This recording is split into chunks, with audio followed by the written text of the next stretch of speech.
La semana pasada hablábamos con Raúl Sor sobre las elecciones de segunda vuelta en Francia y convenimos que hoy era el día, después de los resultados, de hacer el primer análisis sobre qué significa, en este caso particular, la reelección del presidente Emmanuel Macron. Raúl, ¿cómo estás?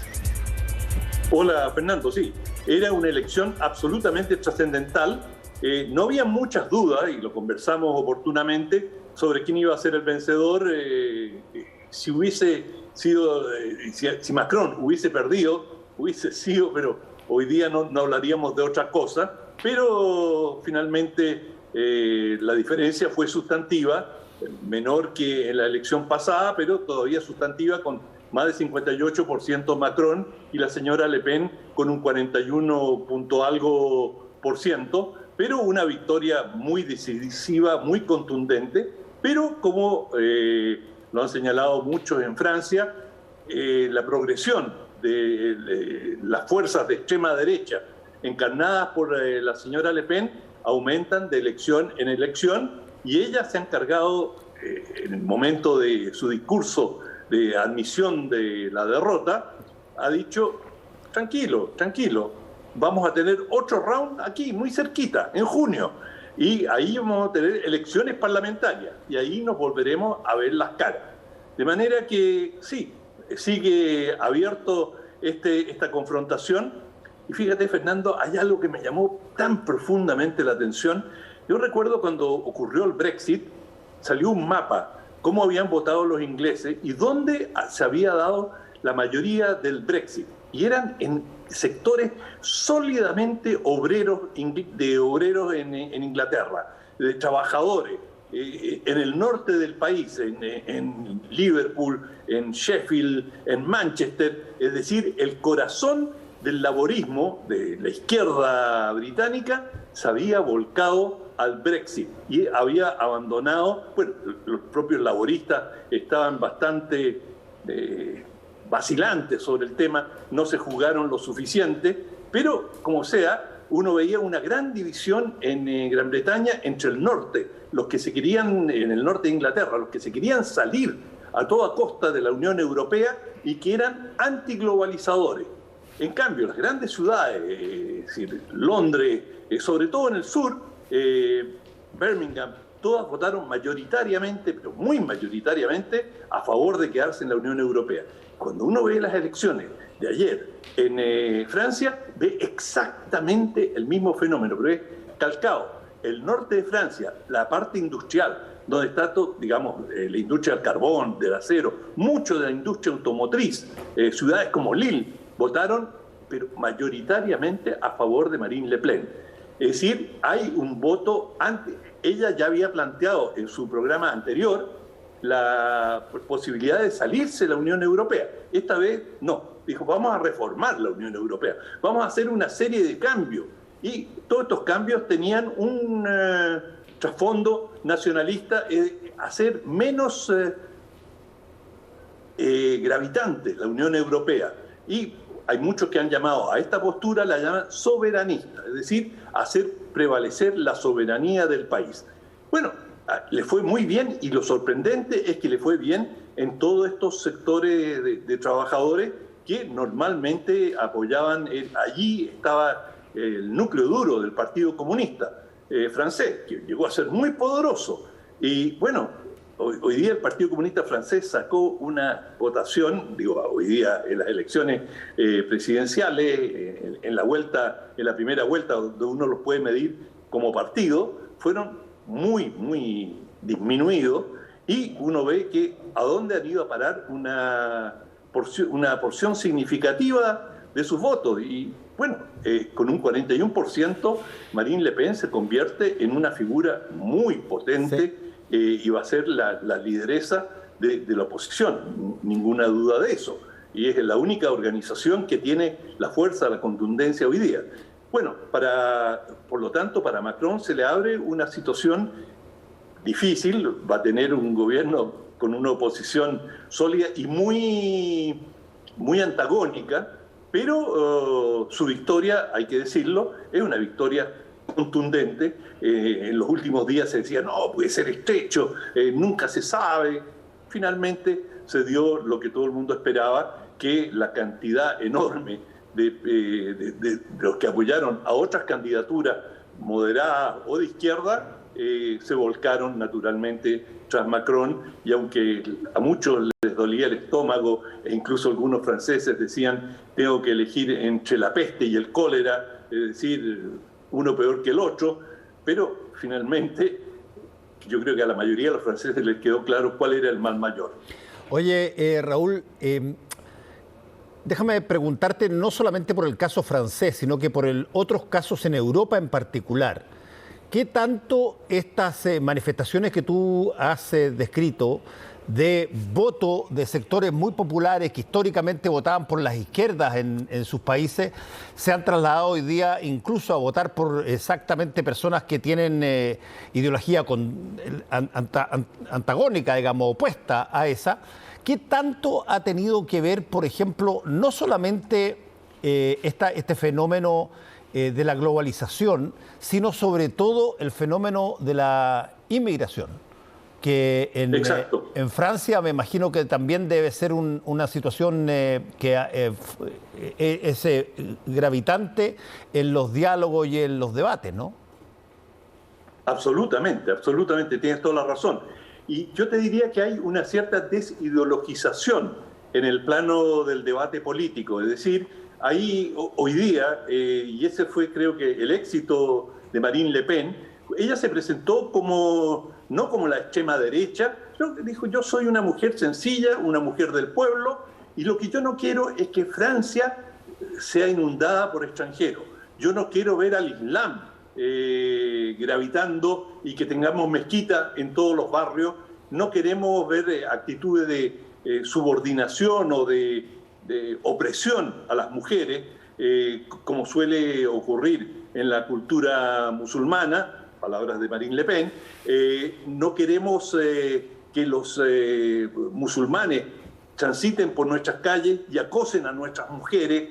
En fin, ella explotó mucho este elemento del malestar que existe en sectores importantes de la sociedad francesa, y además el tema hay una situación de empleo, nos están disputando trabajo, eso no es necesariamente con los musulmanes, pero es con los inmigrantes en general, y por lo tanto ella recogió este sentimiento que es fuerte en la sociedad francesa. En algunos casos podemos decir que es xenofobia, en otros casos también hay racismo, en fin. Y en el caso de Francia específicamente hay una raíz histórica que viene de las guerras coloniales y específicamente de la guerra de Argelia, y una gran cantidad de franceses que se habían radicado en Argelia, los pieds noirs, como les dicen en Francia, es decir, franceses que residían en Argelia, migraron de vuelta, estos eran franceses blancos, migraron de vuelta a su país, y allí han sido también un elemento importante antiislámico. Digamos, en sus corazones ha quedado algo del rencor de esa guerra muy larga que tuvo Francia en Argelia y que finalmente perdió, y Argelia conquistó su independencia. Y esto ha dejado huellas profundas también en las Fuerzas Armadas francesas, que tuvieron un desempeño realmente vergonzoso en Argelia, con la práctica generalizada de la tortura, de abuso a los derechos humanos, en fin. Y esto, claro, ya pasó, en fin, pero las heridas no cicatrizan al 100%, y algo de eso queda, y ese rescoldo es el que viene a reflotar a veces en las elecciones. Y hay otros temas en los que, digamos, la estatura de Francia, que Francia no sea apabullada por Estados Unidos, esto ha estado presente, esto estaba muy presente con el general Charles de Gaulle y ha continuado. Entonces incluso la derecha francesa, que no es soberanista, pero que tiene una idea del rol de Francia en el mundo, le ha sido, estos temas la motivan.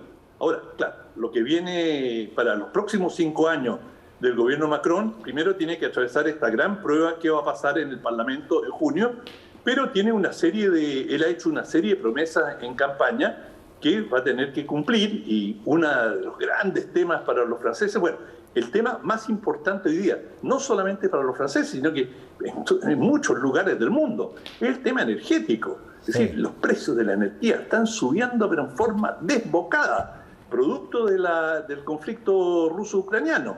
Y, digamos, si uno ve las tarifas, como están subiendo en Alemania, en Francia, es descomunal. Y esto, por supuesto, cuando hablamos de tarifas, ellos vienen saliendo del invierno, es decir, un porcentaje importante del ingreso de los hogares va a la energía, al automóvil, a calefaccionar las casas. Oye, de manera que este es un tema muy central, y Macron ha dicho: yo voy a hacer un gran programa para profundizar la autonomía energética de Francia. Voy a construir 6 nuevos reactores nucleares de última generación. Los franceses están muy avanzados en tecnología nuclear, es decir, y yo diría que son los más avanzados en el mundo en términos de tecnología nucleoeléctrica, ¿no? Oye, por supuesto, Estados Unidos más avanzado, Raúl, pero... Eso te iba a preguntar. Te iba a preguntar que, a diferencia de Alemania, que básicamente ha desechado depender de la energía nuclear, Francia se ha consolidado como uno de los grandes productores de energía nuclear para sus ciudadanos. Y bueno, esa dependencia de la energía nuclear, ¿cómo la ven los distintos candidatos? ¿Todos valoran la energía nuclear, o hay algunos que, como pasa en montones de otros países, la consideran lo suficientemente peligrosa como para preferir otros tipos de energía? Bueno, naturalmente los verdes son antinucleares, sin duda, casi por su naturaleza. Pero Francia tiene un alto nivel de aceptación de la energía nuclear. No han tenido accidentes significativos, han tenido incidentes, pero no accidentes, de manera que ya han estado profitando, beneficiándose de esta energía durante mucho tiempo, que no hay que engañarse, es una energía extraordinariamente cara. La gran ventaja que tiene es que no dependes.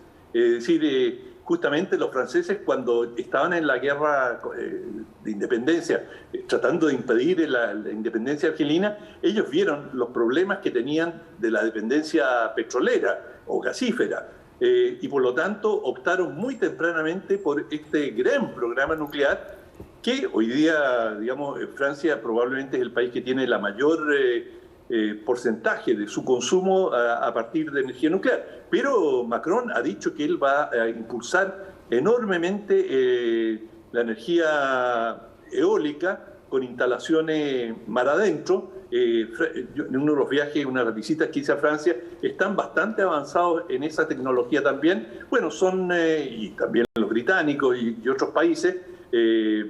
Dinamarca ha hecho mucho en términos de energía eólica, y hay varios países que han seguido por esa ruta, pero está la demanda que incluso si construyen en forma sistemática no podrían satisfacer toda la demanda eléctrica que tienen estos países, y Francia específicamente.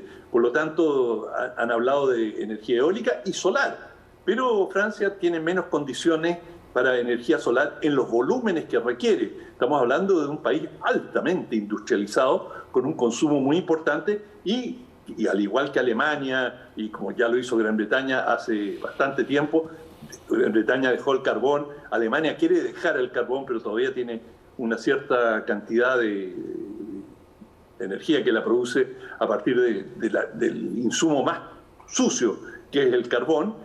Y todos tratan de llegar al gas, pero y una de las fuentes principales de gas era justamente Rusia. Y ahora que se ve tan poco claro el panorama, cómo van a seguir las relaciones con Rusia, hay un interrogante enorme, y la gran crisis del precio de la energía en Europa está gravitando, y por eso Macron, una de las primeras promesas que hace es justamente: voy a cambiar la energía, voy a preocuparme de eso. También el tema de las pensiones. Él ha dicho pensionados a los 62 años, la señora Le Pen decía a los 60 y Macron dice vamos a llegar a los 65 años para obtener una pensión. Este es un tema que ha provocado enormes movilizaciones callejeras en Francia. De manera que sí, tiene una agenda, bueno, la agenda de todos los gobernantes es compleja en todo el mundo.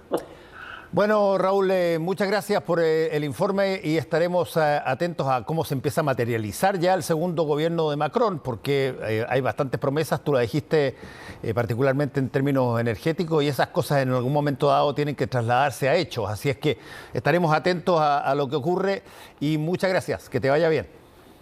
Súper, chao, hasta mañana. Hacemos una pausa y volvemos con el Ojo Con.